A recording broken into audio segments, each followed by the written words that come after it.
Ibinasura ng Sandigan Bayan ang motion ni dating Senador Bong Revilla Bong Revilla Jr. na mag-inhibit si Associate Justice Carl Miranda sa kanyang kaso.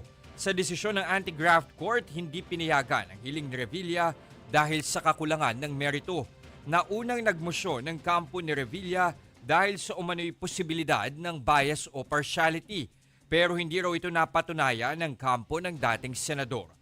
Si Associate Justice Miranda ay kapatid ni Attorney Buenaventura Miranda na nagrepresenta kay dating DPWH Undersecretary Roberto Bernardo sa pagdinig ng Senate Blue Ribbon Committee sa flood control scandal.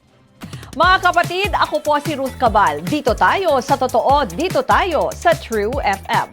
Mag-follow at mag-subscribe din po kayo sa aming social media accounts at True Network PH. Diyan po yan sa aming X na dating Twitter, sa FB, sa Instagram, sa YouTube, sa TikTok at sa mga podcast. At syempre, tutok din po kayo sa Signal True TV Channel 19.